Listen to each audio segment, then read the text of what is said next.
Good morning. நீங்க தானே Chris? நான் ரீட்டா. இவர்தான் rig. Nice to meet you. உங்களை சந்திச்சதுல சந்தோஷம். எங்களுக்கு சொந்தமா அமெரிக்கன் சாவேஜ்னு ஒரு கம்பெனி இருக்கு.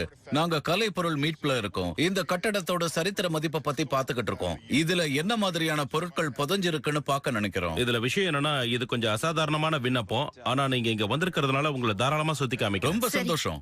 கடப்பாறை மண்வெட்டிகளை எடுக்கிறதுக்கு முன்னாடி இது ஒரு கூல் கட்டடம் மட்டும் இல்ல, இங்க தோன்றது நல்ல லாபகரமான ஒண்ணுன்னு நம்ப காரணமும் இருக்கு.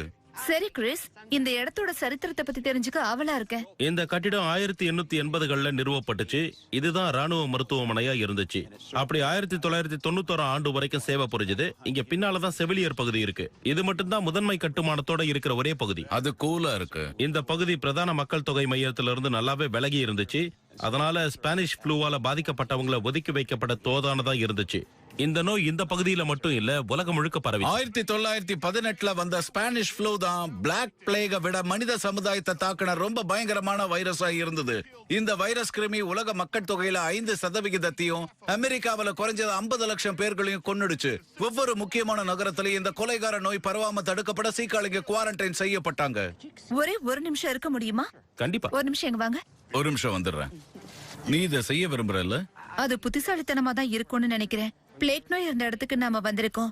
மக்கள் இங்க குவாரண்டைன் செய்யப்பட்டிருக்காங்க. எப்ப வெளியேற போறோம்னு அவங்களுக்கு தெரியல. அப்படி நீங்க குவாரண்டைன் செய்யப்பட்டா மதிப்பானதை உங்க கூட கொண்டு போக மாட்டீங்க. இங்க என்ன கிடைக்குதுன்னு தோண்டி பார்க்கலாம். ரீட்டா, நீ இதை செய்ய விரும்புனா நாம அவர்கிட்ட கேட்கலாம். சரி, ஆனா நீ தான் தோண்டணும். கிறிஸ்.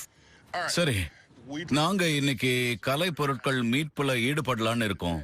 ஆல்ரைட், அது எப்படி சொல்லுங்க. எங்க கிட்ட வாடிக்கையான ஆஃபரான 80க்கு 20 இருக்கு. நாங்க உங்களுக்கு கண்டுபிடிக்கிறதுல 20% கொடுக்க போறோம். அட பரவாயில்லையே, நான் இத பத்தி யோசிக்கிறேன். 80-20 சரிதான். ஆனா இப்ப வரை நாங்க எதையாவது கண்டுபிடிக்கிற வரைக்கும் இது மகத்தான செலவினம் தான், புரியுதா? சரி, இது முதலீட்டாளர்கள் கிட்ட விற்கப்படும். உங்களை பொறுத்த வரைக்கும் இந்த நிலத்துல